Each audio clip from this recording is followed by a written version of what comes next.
राज्यातल्या महापालिका निवडणुकांसाठी अर्ज भरण्यासाठी आज शेवटचा दिवस आहे, पण अखेरच्या दिवशी अर्ज भरण्यासाठी 6 तास मिळणार आहेत। दरम्यान विविध शहरांमधल्या विविध पक्षांच्या इच्छुकांची धाकधूक वाढली आहे, कारण राज्यातल्या 29 पैकी अनेक महापालिकांमध्ये युती आणि आघाडीचं चित्र अजूनही स्पष्ट झालेलं नाही। त्यामुळे काही ठिकाणी शेवटच्या क्षणी उमेदवार जाहीर होणार आहेत। या उमेदवारांसोबतच अर्ज स्वीकारण्यापासून ते योग्य कागदपत्रांसह दाखल करून घेण्यापर्यंत महानगरपालिका कर्मचाऱ्यांचा कस लागणार आहे। महापालिका निवडणुकीसाठी अर्ज दाखल करण्याचा आजचा अखेरचा दिवस आहे। अखेरचा दिवस आला तरी युती आघाड्यांचा काही ठिकाणी घोळ कायम असल्याचे चित्र अनेक महापालिकांमध्ये आहे। अखेरच्या दिवशी अर्ज दाखल करण्यासाठी उमेदवारांची धावाधाव होत असल्याचं दिसतंय। महत्त्वाचं म्हणजे मुंबईमध्ये 11 ते 5 अशी उमेदवारी अर्ज दाखल करण्याची वेळ आहे। इतर महापालिकांमध्ये अर्ज भरण्यासाठी 2 तास कमी दिलेत, म्हणजे इतर महापालिकांमध्ये अर्ज भरण्यासाठी सकाळी 11 ते दुपारी 3 वाजेपर्यंतची मुदत असणार आहे।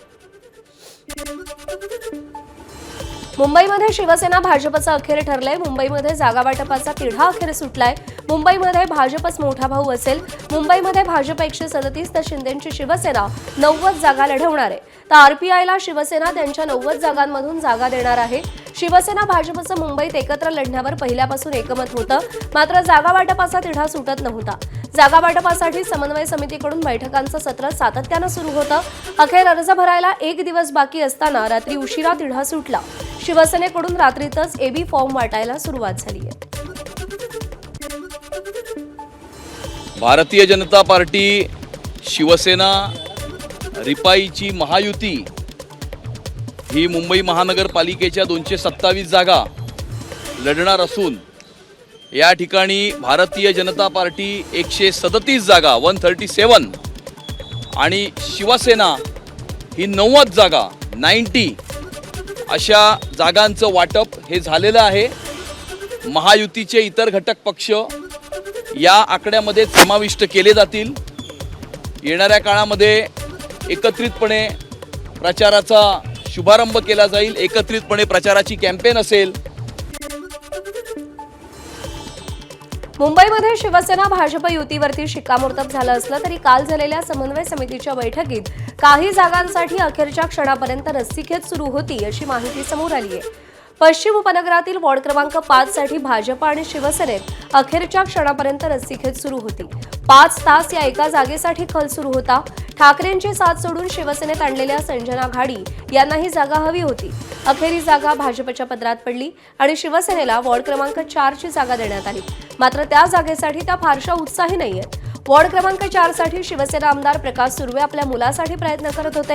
आता वॉर्ड क्रमांक 4 साठी रस्सीखेच सुरू झाली आहे। मुलासाठी ही जागा न सुटल्यानं आमदार सुर्वे रात्री उशिरापर्यंत नंदनवन बंगल्यावरती तळ ठोकून होते। मुंबईतल्या वॉर्ड क्रमांक 5 वरून शिवसेना आणि भाजपत तिढा दिसून येतोय। वॉर्ड क्रमांक 5 मध्ये शिवसेनेचे संजय घाडी विद्यमान नगरसेवक आहेत, त्यामुळे प्रकाश सुर्वेंकडून या प्रभागावरती दावा करण्यात येतोय। तर भाजपचे प्रवीण दरेकर हे भाऊ प्रकाश दरेकरांच्या उमेदवारीसाठी आग्रही असल्यानं वॉर्ड क्रमांक 5 वरती त्यांनी दावा केलाय। प्रवीण दरेकर आणि प्रकाश सुर्वे यांच्यातला वाद फार जुना आहे, त्यामुळे प्रवीण दरेकर आणि प्रकाश सुर्वे दोघंही मागे हटायला तयार नाहीये। अजित पवारांच्या राष्ट्रवादीमध्ये उमेदवारी वाटपावरून पक्षांतर्गत वाद पाहायला मिळतोय। अजित पवारांकडून मुंबईची जबाबदारी नवाब मलिकांवर सोपवण्यात आली, मात्र मलिक यांच्या वाढत्या हस्तक्षेपामुळे राष्ट्रवादीच्या निवडणूक निर्णय समितीमधील सदस्यांनी नाराजी व्यक्त केली। नवाब मलिकांनी एकाच समाजातल्या उमेदवारांना प्राधान्य देणं चुकीचं असल्याचं मत समितीतल्या सदस्यांनी मांडलं। दरम्यान या वादामध्ये अखेर सुनील तटकरे आणि प्रफुल्ल पटेल यांना हस्तक्षेप करावा लागला। 135 वरून थेट 65 जागांवरती निवडणूक लढवण्याचा निर्णय हा प्रदेशाध्यक्ष सुनील तटकरे आणि कार्याध्यक्ष प्रफुल्ल पटेल यांनी घेतलाय। अजित पवारांच्या राष्ट्रवादीमध्ये उमेदवारी वाटपावरून पक्षांतर्गत वाद पाहायला मिळतोय। मलिक यांच्या वाढत्या हस्तक्षेपामुळे निवडणूक निर्णय समितीमधल्या सदस्यांची नाराजी आहे। पुढची बातमी पाहूया। मुंबईमध्ये राष्ट्रवादी काँग्रेस शरदचंद्र पवार पक्षानं ठाकरे बंधूंसोबत युती केली असली तरी याबाबतची अद्याप अधिकृत घोषणा केलेली नाही।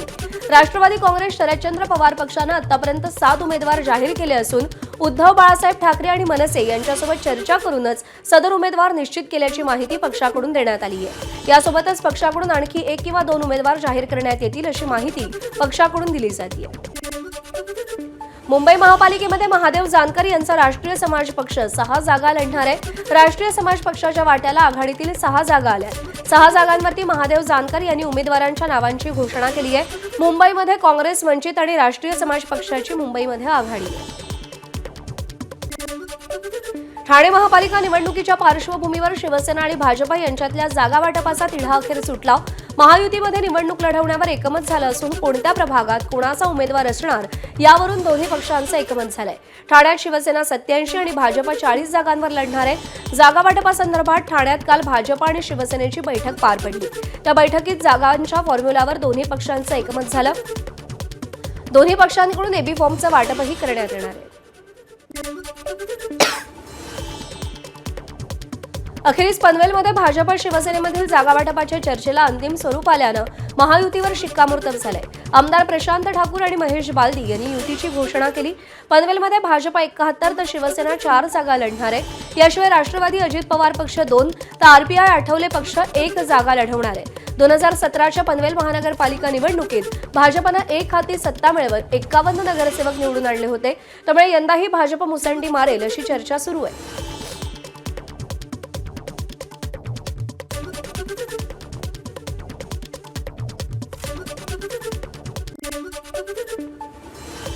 पनवेल महानगरपालिका निवडणुकीत महाविकास आघाडीचं जागा वाटप असं ठरलंय।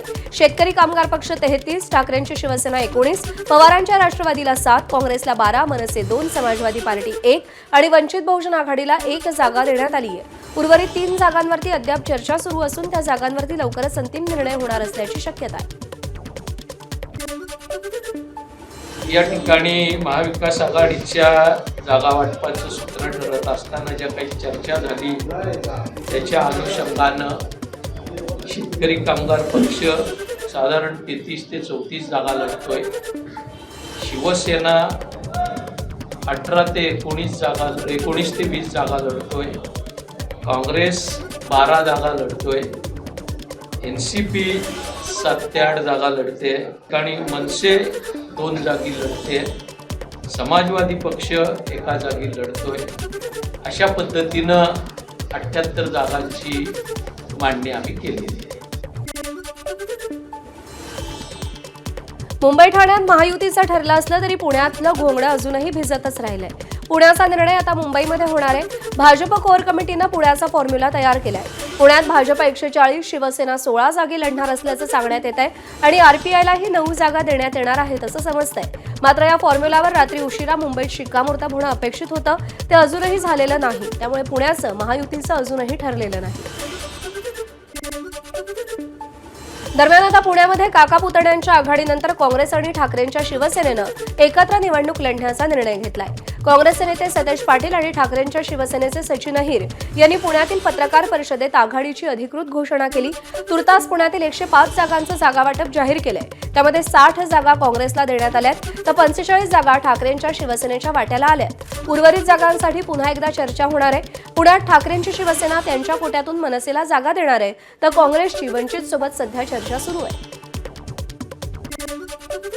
सांगली महापालिकेच्या सगळ्या 78 जागा एकनाथ शिंदेंची शिवसेना स्वबळावर लढणार असल्याचं मंत्री शंभूराज देसाई यांनी काल जाहीर केल्यानं आज सांगलीमध्ये एकनाथ शिंदे यांच्या शिवसेनेतील उमेदवार अर्ज भरणार आहेत। मोठ्या ताकदीनं ही महापालिका निवडणूक लढवू आणि जसं नगरपरिषद निवडणुकीमध्ये शिवसेनेला यश मिळालं तसंच यश महानगरपालिकेच्या निवडणुकीत मिळवून दाखवू असा विश्वास एकनाथ शिंदे यांच्या शिवसेनेचे आमदार सुहास बाबर यांनी व्यक्त केला आहे।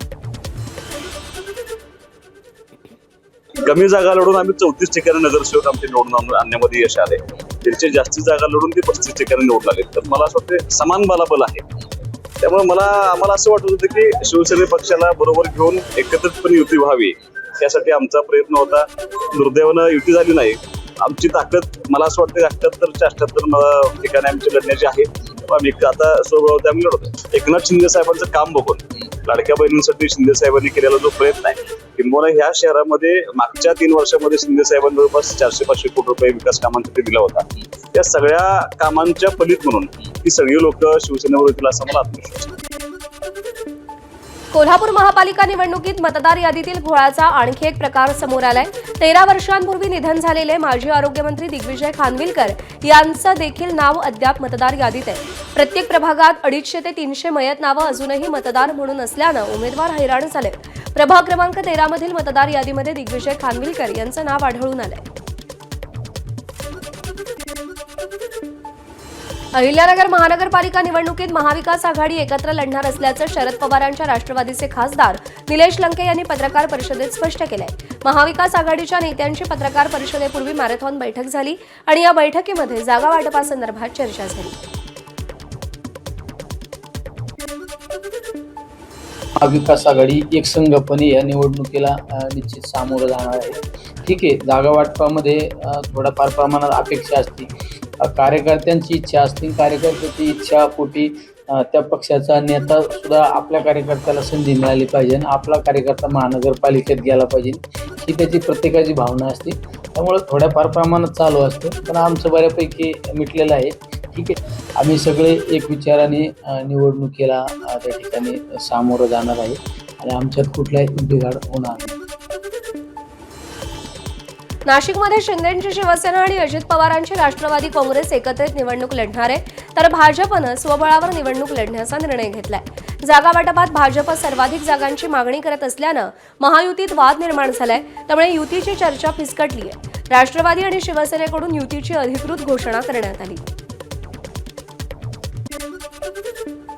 आम्हाला सुद्धा त्या ठिकाणी सामावून घेतलं जाईल, परंतु कुठल्याच प्रकारची चर्चा त्यानंतर झालेली नाही आणि म्हणून आम्ही ठरवलं का शिवसेना शिंदेसाहेबांची आणि NCP अजितदादा गट यांनी आपण एकत्र येऊन आमच्या बसून एक 2-4 दिवस चर्चा झाल्या आणि त्या पद्धतीनं आम्ही एकत्र येऊन शिवसेना आणि NCP एकत्र येऊन आणि ह्या निवडणुकीला सामोरं जाण्याचं आम्ही ठरवलेलं आहे. नागपूरमध्ये भाजप शिवसेना युतीवरती शिक्कामोर्तब झालंय, मात्र अजूनही गुंता कायम आहे. भाजपनं नागपुरात शिवसेनेला केवळ 8 जागा देऊ केल्यात, मात्र आणखी 2 जागांसाठी शिवसेना आग्रही आहे. नागपुरातील प्रभाग क्रमांक 21 आणि 24 मधील जागांसाठी शिवसेनेचा आग्रह कायम आहे. काल झालेल्या बैठकीत 8 जागांवरती सहमती झाली. भाजप 143 जागांवर लढणार आहे आणि विशेष म्हणजे शिवसेनेच्या 8 पैकी 2 जागांवर शिवसेनेचे उमेदवार दिलेत, तर उरलेल्या 6 जागांवरती भाजपचे उमेदवार शिवसेनेच्या चिन्हावरती लढणार आहेत. रात्री उशिरापर्यंत चाललेल्या बैठकीमध्ये तोडगा निघालाय, तर अजित पवारांची राष्ट्रवादी नागपूरमध्ये स्वबळावर लढणार आहे.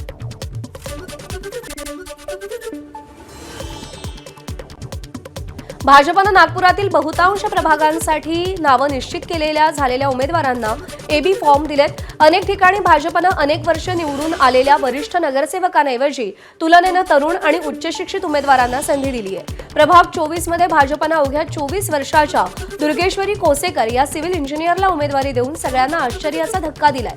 दुर्गेश्वरी नागपुरात भाजपची सर्वात कमी वयाची उमेदवार आहे, तर प्रभाग 36 मधून MBA केलेल्या निधी तेलगोटे या उच्चशिक्षित तरुणीला पक्षानं संधी दिली आहे. अभी मैंने सोचा भी नहीं था, बट लक ने साथ दिया. मैंने पहली बार फॉर्म भरा है, ठीक है, अभी मिला है तो आगे कार्य करना है, लोगों की सेवा करनी है. अभी बहुत मेहनत की है पीछे, इसके पीछे चाचा ने बहुत सपोर्ट किया है, चाचा ने बहुत मेहनत किया है, सभी ने मेहनत किया है, मैंने भी मेहनत किया है. मेहनत ने रंग लाई. अभी 5 साल से इसके पीछे लगे हुए हैं. फाइनली आज जाके मिला है, जीत हासिल हुई आज. अकोला महानगरपालिकेमध्ये भाजप आणि राष्ट्रवादीची पवारांच्या राष्ट्रवादीच्या युतीची घोषणा झाली. काही जागा वाटपावरून भाजप आणि राष्ट्रवादीमध्ये तिढा होता, मात्र राष्ट्रवादीचे मंत्री इंद्रनील नाईक, राष्ट्रवादीचे आमदार अमोल मिटकरी आणि भाजपचे आमदार रणधीर सावरकर, खासदार अनुप धोत्रे यांच्या चर्चेतून अखेर तिढा सुटलाय. भाजप आणि राष्ट्रवादीनं संयुक्त पत्रकार परिषदेतून युतीची घोषणा केली. 80 पैकी 14 जागांवरती राष्ट्रवादी निवडणूक लढणार आहे, तर उर्वरित जागांवरती भाजप उमेदवार देणार आहे. या घोषणेमुळे अकोल्यात शिंदेंची सेना एकटी पडली आहे. आता या महायुतीतील दोन्ही पक्षांशी शिंदेंच्या सेनेची अकोला महापालिकेत मैत्रीपूर्ण लढत पाहायला मिळणार आहे. युतीच्या बाबतीत थोडा संभ्रम आहे, वेळ खूप झालेला आहे आणि म्हणून शिवसेना असेल, राष्ट्रवादी काँग्रेस असेल, त्यांच्याही पक्षाचा विस्तार करण्याच्या दृष्टीने त्यांच्यावरील कार्यकर्त्याचा दबाव आहे नेत्यांवर याची पूर्ण कल्पना आम्हाला आहे. परंतु आता आम्ही वेळ खूप झाल्यामुळे त्यांना सांगितलं की पुढच्या काही तासात तुम्ही आम्हाला कळवा नाही तर मग प्रेमानं आपण आपापल्या मार्गानं मार्गस्थ होऊ. अमरावती महापालिका निवडणूक शिवसेना आता स्वबळावर लढवणार आहे. भाजप आणि शिवसेनेमध्ये जागा वाटपासंदर्भात झालेली बैठक निष्फळ ठरली. भाजपनं देऊ केलेल्या 17 ते 19 जागा अतिशय अयोग्य असल्याची प्रतिक्रिया शिवसेनेचे सचिव अभिजित अडसूळ यांनी दिली. हॉटेल महफिलमध्ये शिवसेनेचे मंत्री संजय राठोड यांच्या उपस्थितीमध्ये बैठक पार पडली होती. या बैठकीमध्ये शिवसेनेनं भाजपकडे 25 जागांची मागणी केली होती, परंतु भाजपनं 17 ते 19 जागा सोडण्याची तयारी दर्शवली. त्यामुळे जागा वाटपाची चर्चा निष्फळ ठरली. त्यामुळे शिवसेना आता स्वबळावर लढणार आहे. छत्रपती संभाजीनगर महापालिका निवडणुकीमध्ये महायुतीत फूट पडण्याची चिन्ह आहेत आणि त्यातच शिवसेनेच्या ताब्यातील 7 महत्त्वाच्या जागा भाजपकडे गेल्यानं नाराज जिल्हा प्रमुख राजेंद्र जंजाळ यांनी कार्यकर्त्यांसह थेट पालकमंत्री संजय शिरसाट यांच्या घरासमोर शक्तीप्रदर्शन केलं. जागा वाटपावरून नाराज असलेल्या कार्यकर्त्यांसह राजेंद्र जंजाळ शिरसाट यांच्या घरी दाखल झाले. तर सकाळी पालिका निवडणुकीतून माघार घेत जिल्हाप्रमुख राजेंद्र जंजाळ हे शिवसेनेच्या कार्यालयातून रडत रडत बाहेर पडले होते. राजेंद्र जंजाळ यांनी निवडणुकीतून माघार घेतल्यानं समर्थकांमध्ये सुद्धा नाराजी पसरली. एक लक्षात घ्या, ह्या शिवसैनिकाच्या मनाचा झालेला उद्रेक आहे.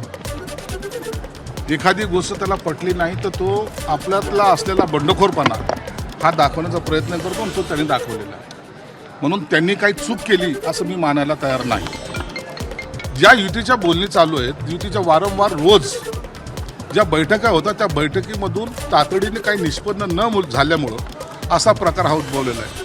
मग कुणावर अन्याय, कुणावर आणखीन काही जागेबद्दल कमी जास्त परार जे झालेला आहे त्याचा हा परिणाम आहे. छत्रपती संभाजीनगरात जागा वाटपावरून शिवसेनेत झालेल्या राड्यानंतर आता युतीवर अनिश्चिततेचं सावट आहे. जागा वाटपासंदर्भात अंतिम निर्णय घेऊन आज सकाळी 10 वाजता संजय शिरसाट पत्रकार परिषद घेऊन भूमिका स्पष्ट करणार आहेत. त्यामुळे छत्रपती संभाजीनगर महापालिकेत शिवसेना भाजपची युती होणार की नाही हे आज स्पष्ट होईल.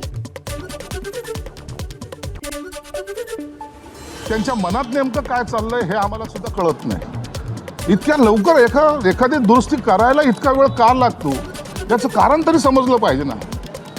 तुम्हाला वाटत नाही काही ती करावी तर नका करू. मैत्रीपूर्ण लढायचं तर मैत्रीपूर्ण सांगा.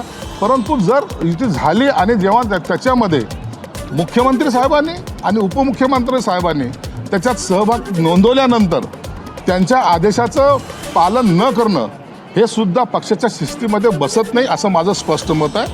म्हणून मग जर मुख्यमंत्री मोठे की उपमुख्यमंत्री मोठे का आपण मोठे हे आता इथं या शहरामध्ये ठरवावं लागेल. एबीपी माझा, उघडा डोळे बघा नीट.